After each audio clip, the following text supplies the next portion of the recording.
So we are live. I'm just making sure that everything is here, and we are here ready for today's session, effective sales outreach for sales teams. So Simon, we are live, so do not swear.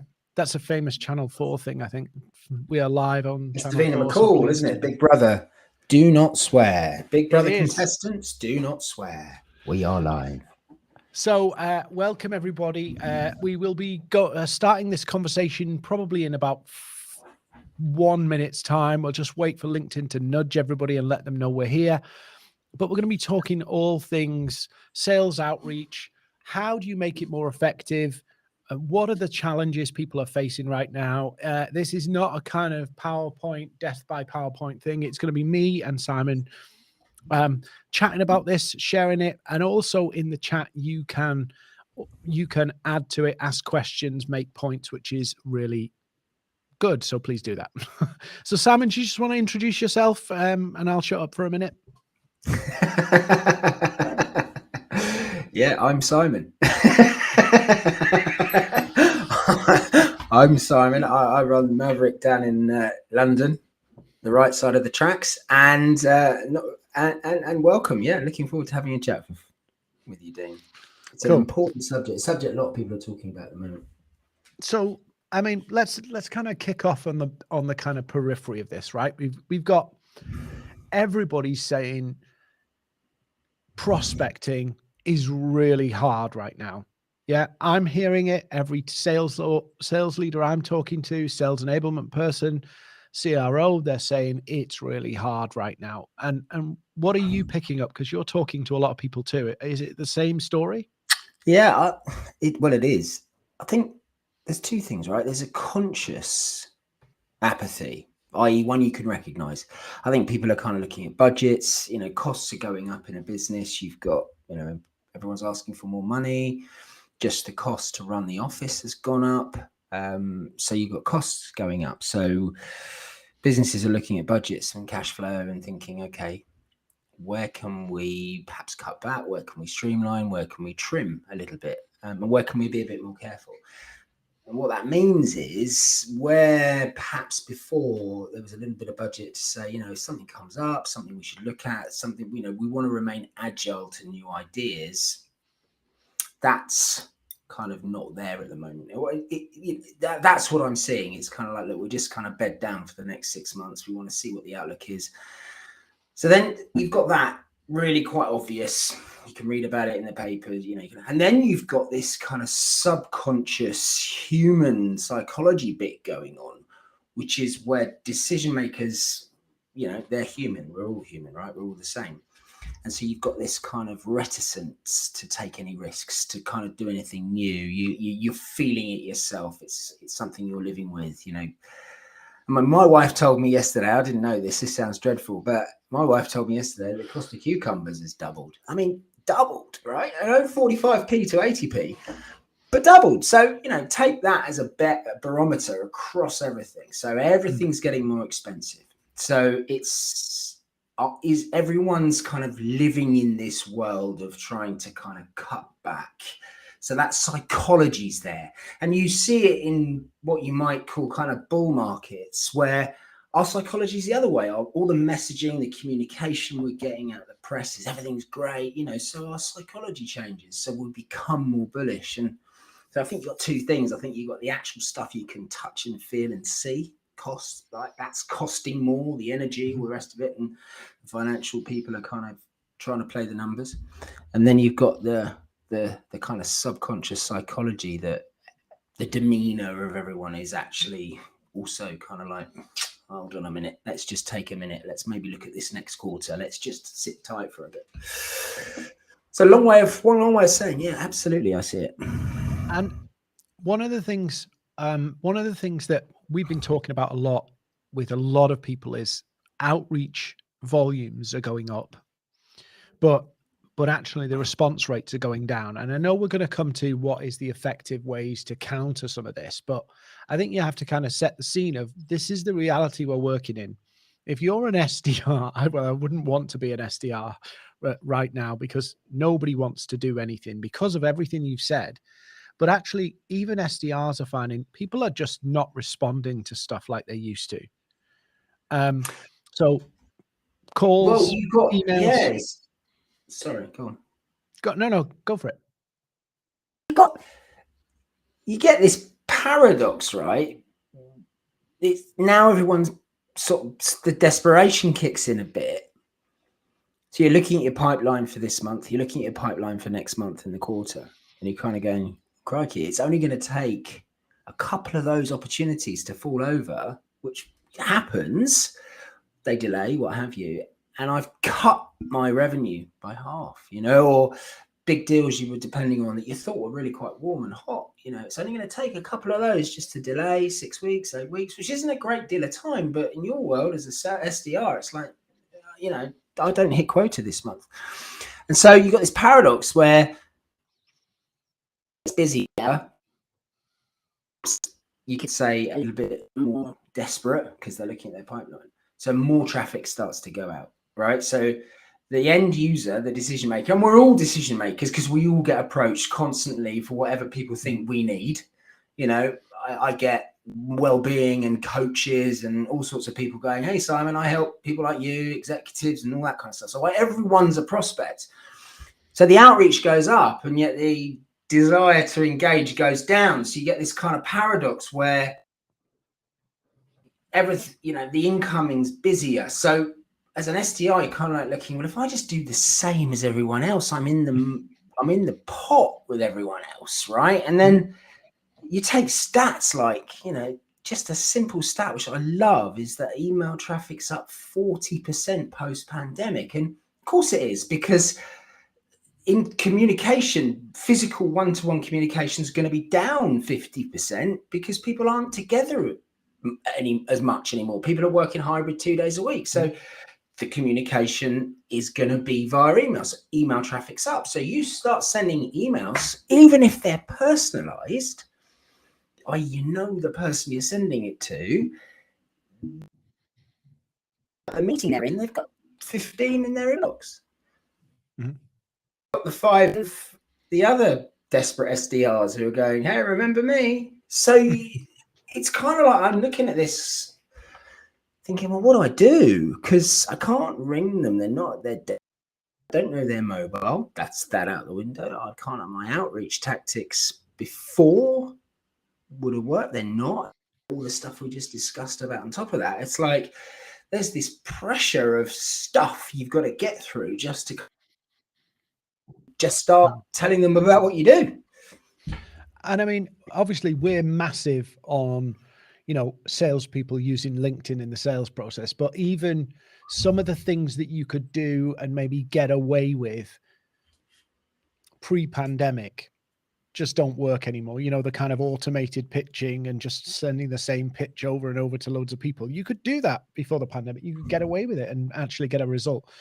But even the kind of the easy street stuff is kind of done. Well, yeah, and even if you didn't depend on that as your 100% outreach tactic, which I'd be surprised if somebody did, but maybe they do, right? Maybe there are people out there who think if I send 1,000 messages out and I get 20 back, I'm good for the week. So yeah, I think what's happened is you just got to be you've got to understand that you're nurturing a relationship and you can't do the things you used to do because like I said, we're all prospects. If there's 1 billion people on LinkedIn, we're a prospect for somebody, right? Mm-hmm. Whatever we do, whether we have just joined a company as an intern, we are a prospect for somebody selling something that suits our demographic. So we are all getting incoming, whether we're CEO of Coca-Cola or whether we're new intern into our career. We are all someone is trying to sell something to everybody.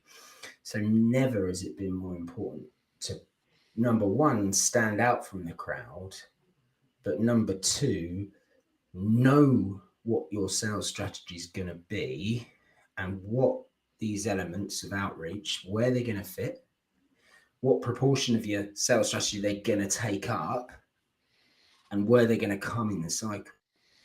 And I'll tell you a story about, I've worked with a couple of companies where they've done a system like this, and we'll leave the names of the technology and the companies out of it because we don't want to get sued.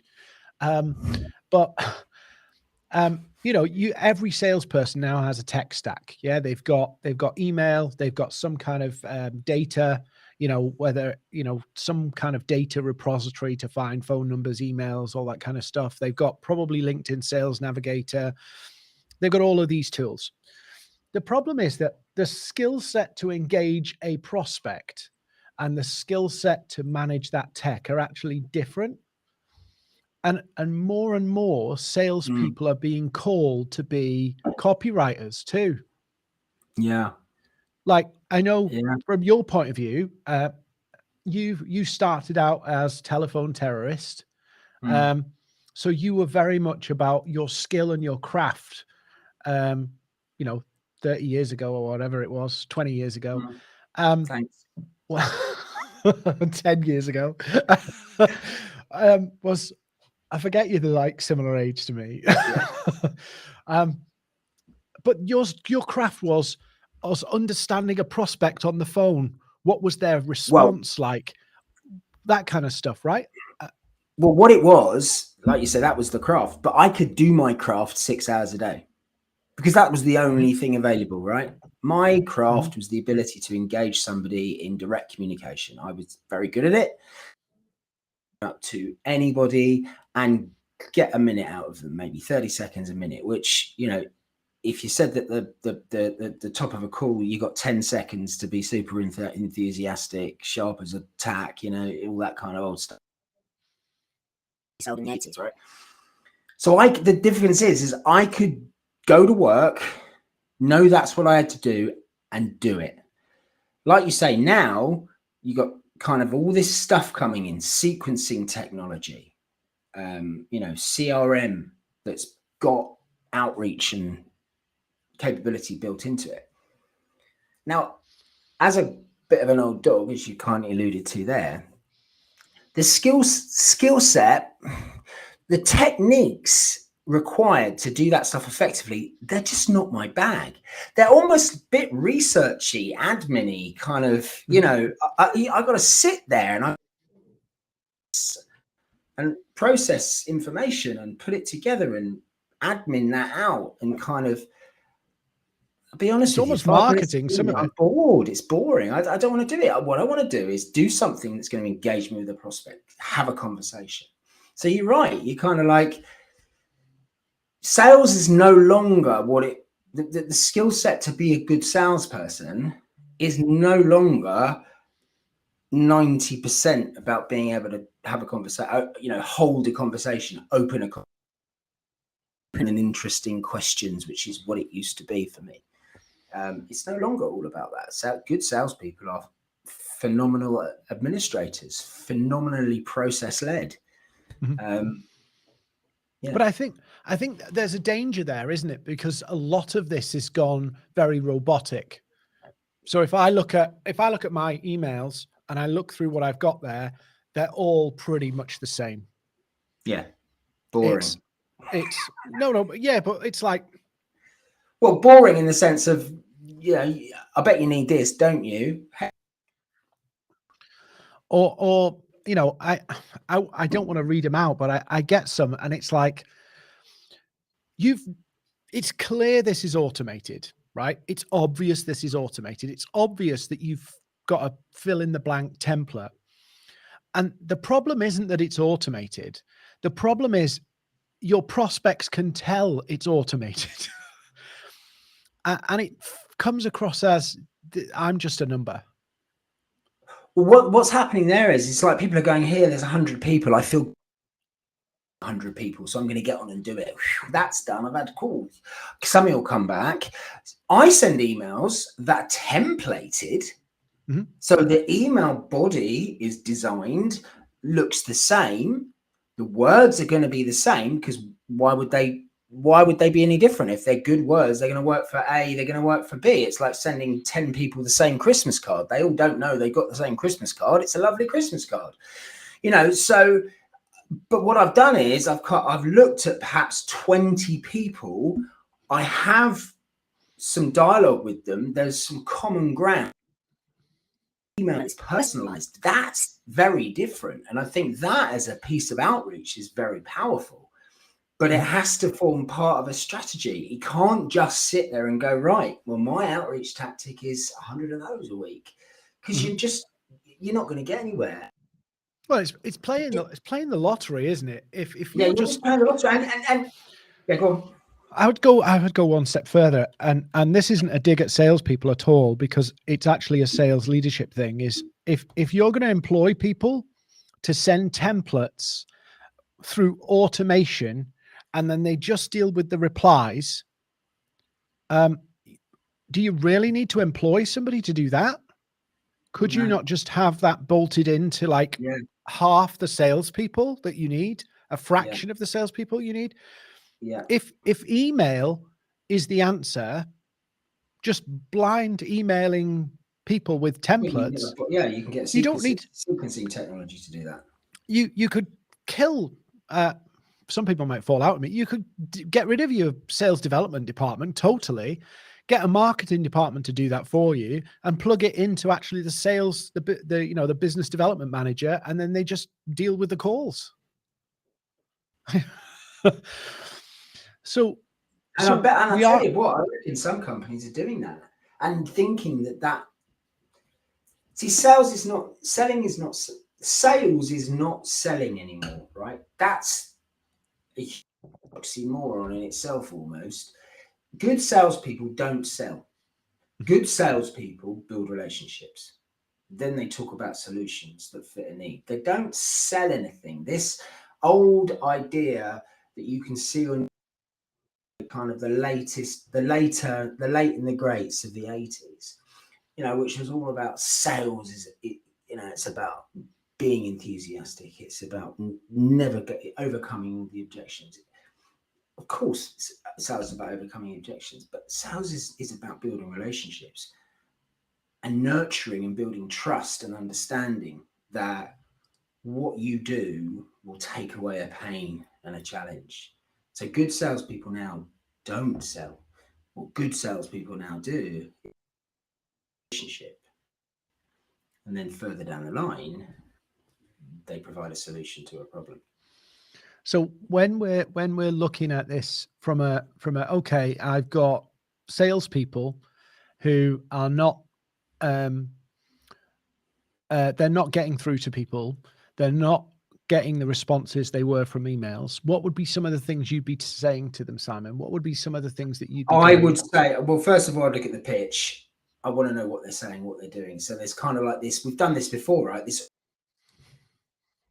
So what I want to know is, what do you actually do?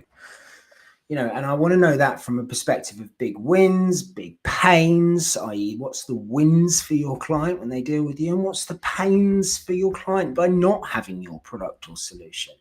And then I want to go further out of that, and I want to go, well, what's the core benefit, right, of working with you? What's actually kind of what's happening for them when they work with you?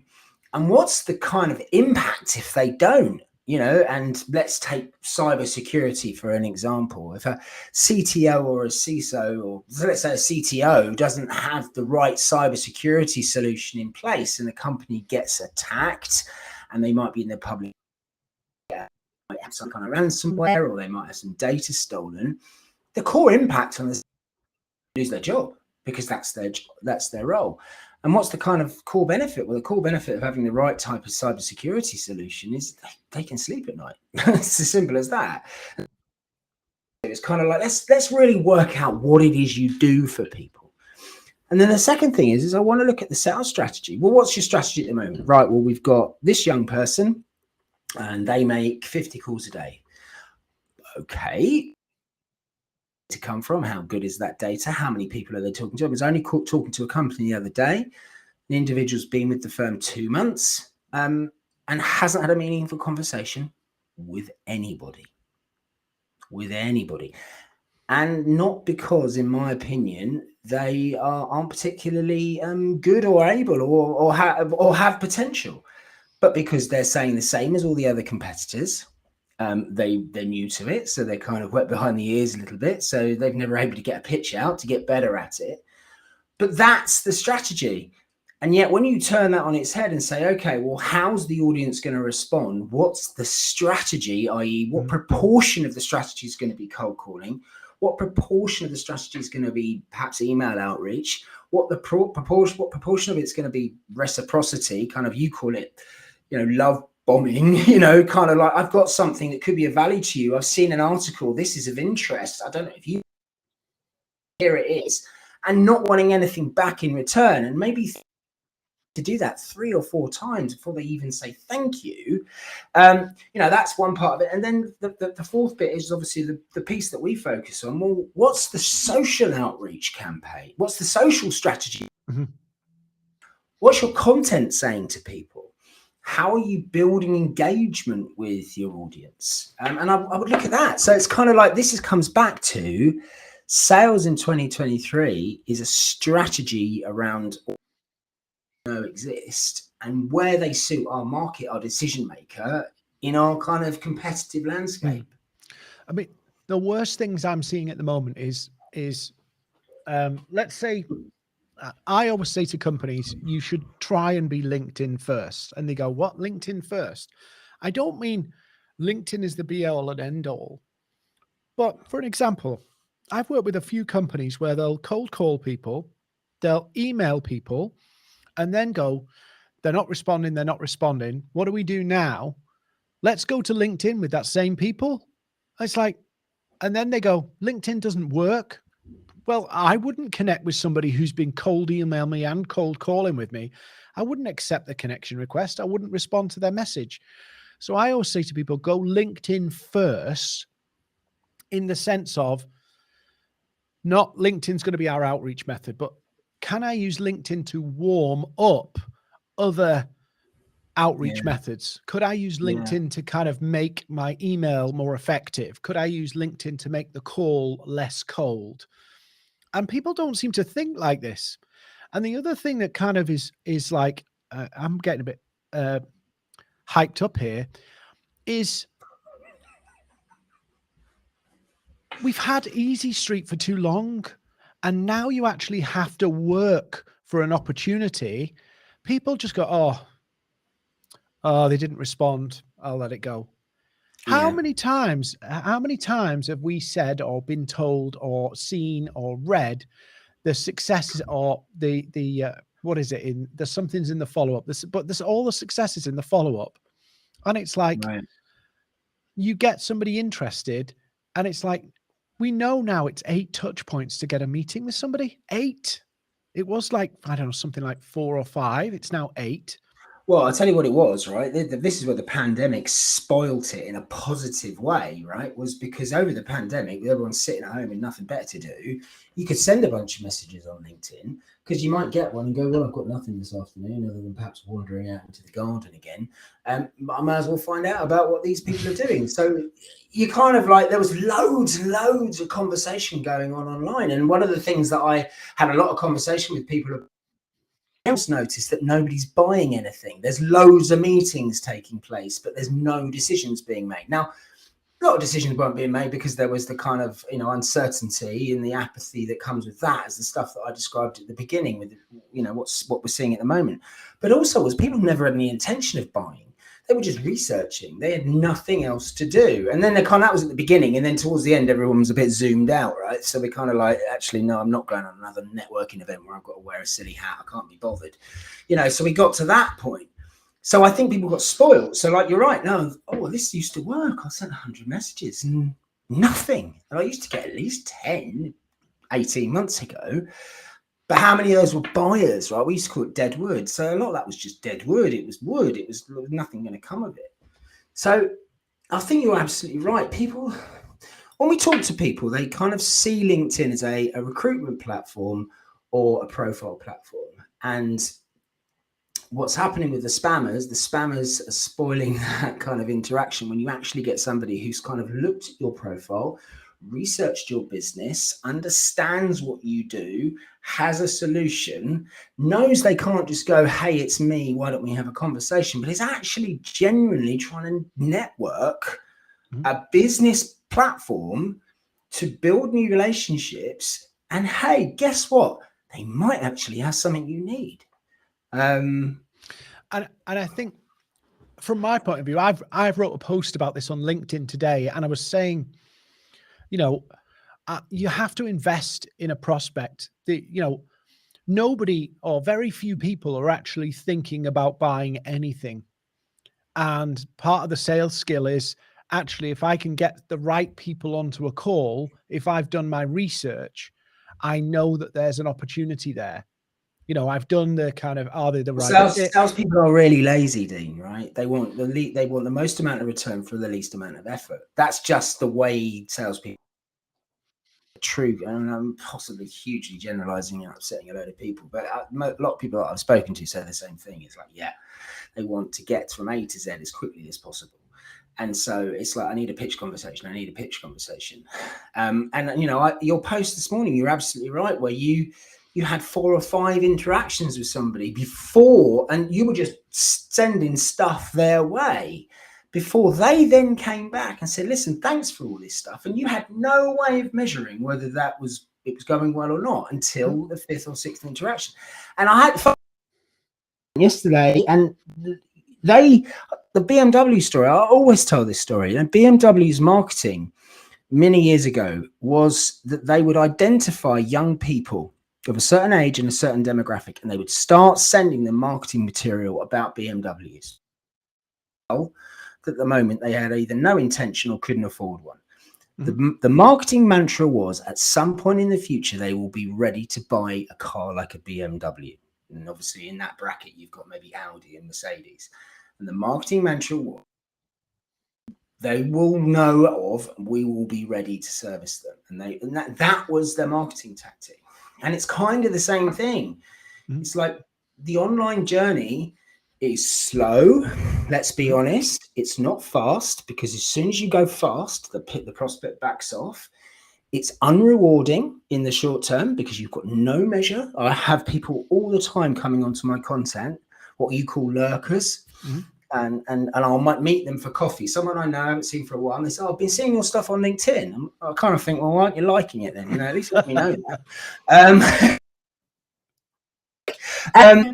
So they're looking. So it's slow, it's unrewarding, it's unresponsive, but it's definitely doing the job. Definitely doing the job of brand amplification, credibility, presence.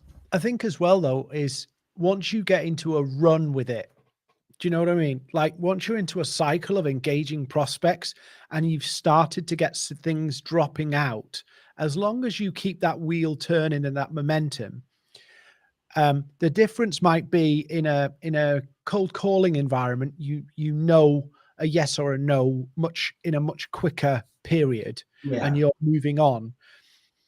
Whereas in a social selling environment, it could be that somebody's in that kind of, I don't know, for 4 weeks. Yeah. But then once you're in that role, you're starting to drop things on a regular basis. It starts to go, well, hang on, I know this is working, even if like it takes longer, I'm in a flow with it, that there's something dropping out all the time. Well, I think what you do is you get comfortable with the process. You once told me when I started kind of learning, if you like, about social selling, was that the whole purpose to warm the prospect up so that you're never going in cold again, right? That was that kind of line. Yeah. And we had one yesterday. We had an inquiry that's come from seeing content, so it does happen. But in the majority, we are providing content to educate and create curiosity. And the aim of using social selling, and this is where it works for me, is I lean on that statement. I want to warm a prospect up so that I can then engage them. And all I've used the social piece for is the warming. So it's much like, I liken it to if somebody made an introduction and said, hey, you should talk to Simon. That's as far as I've got. But that is so much more powerful, because then I'm in a warmer place and I can engage and I get my time to talk to that client and say to them, look, let's just have a couple of minutes. Let's explain how this, let's understand what it is you do. What's the problem? What's the need?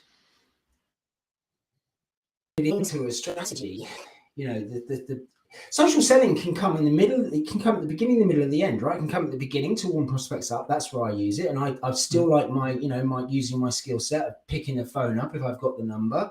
But I've warmed that prospect up, so when I pick the phone up, it's Simon from LinkedIn. We've been having a bit of conversation, and I get the, oh, right, hi Simon, yeah, how you doing? I've just got the shoulders to drop. Right now, I've got an opportunity just to talk to. So you can use it there. You can use it in the middle of that process where they're engaged as a prospect and they're in the credibility space, like, are you good enough for me kind of space? And your content now starts to reinforce that message. So on that sales journey, they're seeing you, they're seeing your business. Yep, I'm making a good decision here. They're getting comfortable. Or it can be used at the end, just, to kind of embed that decision. I made a good decision there. And I think end is probably in the minority. The middle is probably less than. I think it's social selling is for the beginning. It's for creating that relationship. Yeah. And the key is, and this is actually a cold email principle, but it's actually a LinkedIn principle as well, or a social selling principle, is get the reply first before you try and pitch. Everybody goes connect and pitch, but actually what you want to do is connect, response, then meeting. But most people just go, I'm not investing any more time in any prospect because I don't want to waste any time on a no. Yeah. That's basically what it is. I don't want to waste any time on a no. And so guess what? They do something that generates a no. They pitch. The more I'm becoming more and more convinced that I don't think there's anything you can say in a message that pings through after the connection acceptance. There's nothing you can say that's going to make that person go, holy moly, I must have a conversation. Because every single person I talk to says there is nothing worse than accepting a connection and about a second later, ping, and there's a message. And it's not thanks for the connection request and leave it at there. That's for the connection acceptance. It's great that we're connected. Right. Here we go. And the logic is, people's logic is, oh, decision makers don't have time with pleasantries. They don't have time for all of that stuff. They'd much rather me be straight to the point. And yeah, I think so. I kind of get the argument of what they're saying, but it's like, no, that just suits you. That just suits you. You want to get to the point. But you're right. That I get the logic, but it doesn't work. It doesn't work. Nobody I know responds to that. It even reads the message. I don't even read the message. I mean, funny enough, I was just opening my sales nav now, and I was just, because I've had a couple this morning, and I just wanted to kind of reaffirm what I'm thinking and what I'm saying. I've had a couple like that this morning myself. Where the worst ones I haven't responded, and they're kind of just bringing it back to my inbox for me. Well, thanks. I'm really grateful for that. It's that kind of thing. I guess that's as far as the understanding goes. So I don't blame them for trying. When I didn't know any better, Dean, that's what I did, and that's the difference, isn't it? There is a better way. Successful outreach should be about getting the maximum return on investment from every outreach. In other words, the current logic is, if I send 100 things, I might get 1 or 2 bites. If one of them turns into an opportunity every month and it closes, it was all worthwhile. That's the argument, right? Yeah. But the counter argument to that is, well, hang on a minute. If you'd have invested just a little bit more effort, a little bit more thought into those 100 people, that might have been 2 opportunities or 3 opportunities. Yeah. And so we're talking about an ROI. There's an efficiency argument, which currently it's like, I'll get 100 out, bash them out, machine gun out, and I'll get a deal. That's the efficiency angle. But there's the return on investment angle, which is how do I get more from the same group of people? In other words, if my conversion rate or my success rate from cold outreach is 1%, what would 2% or 3% or 4% do? Well, it's also, and I think as well as it's also learning that there's new metrics. You know, there's new metrics. And back in the day, if I could make 60 phone calls a day and get what I called 4 brochures out. So that's a brochure means I've had a conversation, send me some information, not just send me this information. You know, I haven't got time. I've had a conversation. Let me send you some information, right? That would be, now that was my metric. Okay. So, you know, what, almost 1 in 10, 1 in 12, 1 in 13, right? That was my metric. I've got a, you know, we've got somebody a friend of mine that I'm helping, if you like, a little bit with their LinkedIn. They're not a client and they've been at it for 3 months. And I had lunch with him yesterday, been at it for 3 months. And it's kind of like, it's hard, not getting a great deal back. Okay. So when we had lunch yesterday, talked a little bit more about it. And he said, oh yeah, I've got a client from LinkedIn. Now, this is a really, really competitive used to do, right? Back in FX sales. He's got a client from LinkedIn who's done a transaction that he's made money out of. Now, that's one, and he's got a few more prospects. So it's nowhere near the metrics he's used to. So out of the 4 brochures I would send, that wasn't a 1 in 4 close rate. It was if you did 4 bits of business a month, that was good. So if you're sending out 80 brochures a month, you're doing 4, you know, it's 1 in 16, right? So actually, when I said, so you've had a client? Yeah. So, well, yeah. But because he's measuring it against, do you know what I mean? So if it's part of a strategy and it's part of a warming sequence, and then he's maybe making a call and he's requesting to have a coffee and find out whatever it might be, but just stand alone. That, you know, as you said, that grows and you learn what becomes good and why people responded. And if you look at the sequence behind how that person came into your world, then you repeat that. You know, that's prospecting. You're bang on the money there, though, Simon, is the metrics are different. And I think you've said this before, you know, there is, if you're a CRO, sales lead, SDR manager, and you see a floor of frenetic energy of people talking and dialing, it feels like you're making headway. And likewise, if you go, how many emails did you get out? Right? How many pitches did you make? It feels good. We've made this many pitches. And when you go to LinkedIn, it's actually, no, I'm actually talking with 1 or 2 people, but those 1 or 2 people convert. Or, you know, it's like, how do you measure success on that? It's a whole new different set of metrics that if you compare it against to a floor of SDRs, dialing, that background noise, that buzz, you know, that giggle when somebody gives them an expletive, that feels more productive, or it looks more productive. It looks like more's happening. Yeah, absolutely. And you know, it's also what you want to get out of it. You know, if you go into it with the same attitude as you go into cold calling, expel an awful lot of energy on this. I need some results at the end of the day. You know, you could pick 20 prospects and try and ask them, engage with them on their content or something along the lines of that. Something really kind of like rather pointed and rather kind of indirectly about what you do. None of them will respond.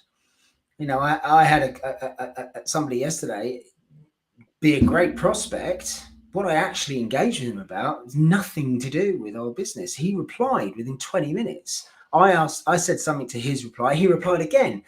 So in an hour, because it's completely non-threatening, it's interesting. It's a little bit kind of like, you know, funny at the same time as being prickly. We had a bit of dialogue. So now I'm kind of in his world. Now I've got to build on that. So how do I build on it? Do I do the same again? You know, am I connected to him? Can I, you know, there's a strategy. I think as soon as you pick out and go, right, how are you, John? I'd like to talk to you if possible about, you know, And you know what? The more I'm on LinkedIn and using social selling in this way, the more I realize it's like actually selling in person. It's like meeting people in real life. You would never walk up to somebody. Well, I've had this scenario where, you know, when somebody approaches you in a social environment and tries to sell, it feels horrendous. It's like, do you not understand the lay of the land here? Yeah. You get to know them, you have a bit of a conversation, you break the ice over stuff. It kind of works. But that's how you engage a decision maker in person. And that's how you would do it on LinkedIn if you want to be really effective, is actually build some bridges. Well, it's also as well as what people do is they lead with the most exciting statistic. Like, so like, for example, that the best day ever of the best person they've got in their business did 10 of these, right? So that's the number they're leading with. So hi Simon, I'll keep this brief. If I could tell you, if I said I could save you 10 times, it's kind of like, it's so extreme. I don't believe you.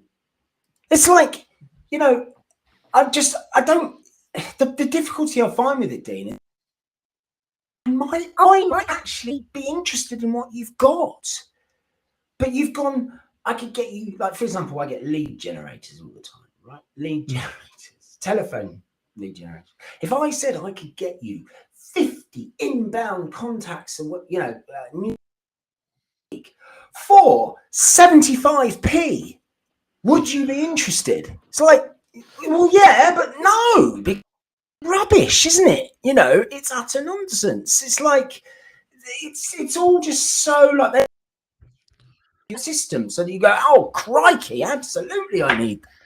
But they don't. What actually happens is I go, this is nonsense.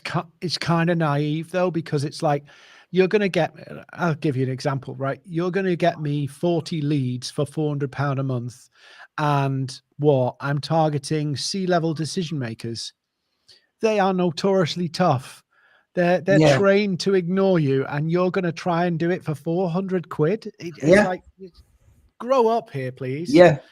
But the other one that I'm seeing at the moment, which is really kind of, you know, and actually I'm on a forum with a load of salespeople, and they laugh about this because it's like, it's a gimmick, that they'll give you a £50 or £100 Amazon voucher if you go on a call with them.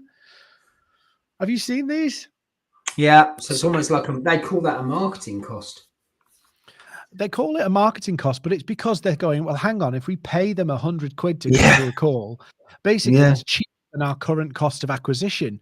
But actually it goes against all of the anti-bribery policies you have to work with some of these major corporates.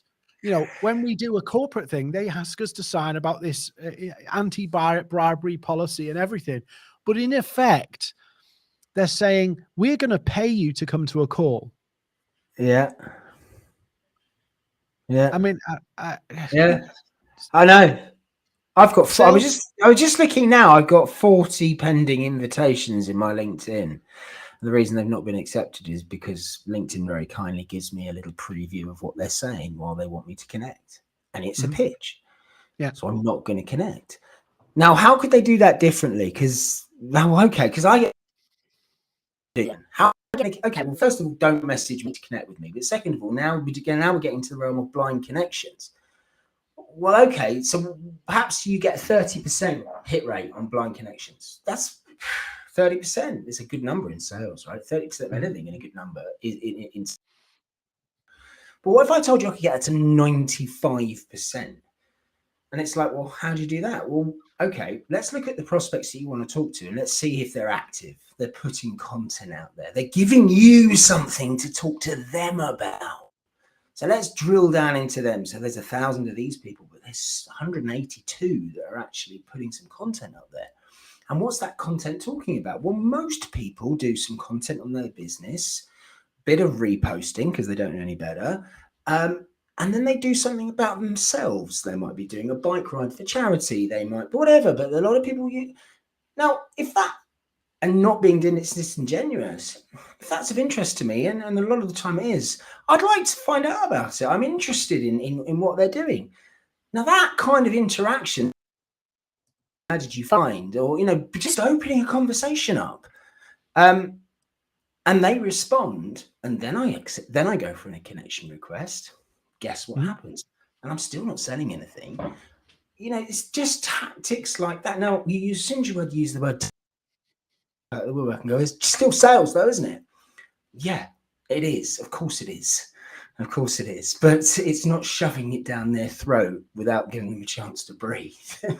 Yeah. So I think the reality is there's a lot of noise, there's a lot of apprehension, there's a lot of uncertainty in the market. And if you're leading a sales team, training a sales team, supporting a sales team, responsible for revenue right now, you either keep doing and keep banging your head against a brick wall with some of this outreach, or you get smarter. And you go, instead of going, how do we increase volume? How do we increase response? And I think, it's the classic argument of life, isn't it? It's okay. Instead of investing in more to hit that, fraction of a percentage, how do we do better with what we've already got? How do we do better with the list we're already working on? And that comes down to, okay, how do we use those channels to get responsive prospects first? And, very few companies are thinking about, how do we get a prospect responsive before we pitch? And what they don't have, is a strategy. I can ask a friend of mine who's a sales director for he's very, very good at his job. They do work very well, but they could do an awful lot better. But if I said to him, what's your sales strategy? He'll tell me that they have this tool and this tool and this tool, right? So it's all a bunch of tools, and it's a bunch of very competent people using a bunch of tools. That's not a strategy. A strategy is, I'm sitting here with nothing. How do I use those tools? In what order? And what percentage of my process is taken up with each individual tool to get a decision maker to engage in a conversation? That's strategy. So, you can go into a company. So if someone joins your company, new person, you've 4 times, they come from a great company, you're going to spend some serious money on this person. Are you just going to go on day one? There's 4 tools there, fill your boots. Possibly, but I don't think but instead of which going, right, this is how, given our demographic, given what we do, given the problem we solve, in the climate that we're working in, all that stuff we discussed at the beginning about how people are responding and to what, this is the highest propensity of success strategy, which is, first of all, we use social. This is how we use social. We use it through content. I'm not sure who's disappeared. It's either Dean or myself. It's me. My camera's died for some reason. We use content to push the message out. We put it into the feeds of the right people. We start interacting with those people. This is how we do that. Then we do, depending on how they're coming back to us, we choose to either perhaps we may email them, we may call them if we've got the number, we may suggest something, whatever is our strategy, A to Z. And this is where this tool comes in. This is where this tool comes in, because we're paying a lot of money for these tools, right? A lot of money for these sequencing or data-led prospecting tools that you can buy. That's a strategy. That's a strategy. People do is they confuse tools with strategy. Yeah. Simon, I think I've got a glitch with my laptop, so we need to wrap up before something else dies. But I think the key is here is the takeaway is you've got to look at the whole strategy piece to get prospects to actually respond, and really invest in that piece there and go responsivity first, and then move to the next stage, but not this kind of just machine gun approach where there's no strategy. Well, you can if you want, but you'll spend a lot of time wasting. And we'll not cover the fact that a lot of the sales teams are actually prospecting the same people, because I've had that this morning with 3 different people from the same company pitch me basically the same message. So guys, we're going to wrap up before my laptop dies. So thank you so much for joining us. Apologies, my face disappeared. Oh, I'm back. But please do join us for more future episodes. And put some money in the meter. If you want to really kind of look at that strategy, we're open to a conversation. Find me or Simon on LinkedIn. Happy to have a chat. No pressure on our side. But if you're looking at driving more response from prospects, that's what we do. And we use LinkedIn in your process to make it work more effectively. So thank you for joining us, and see you really soon.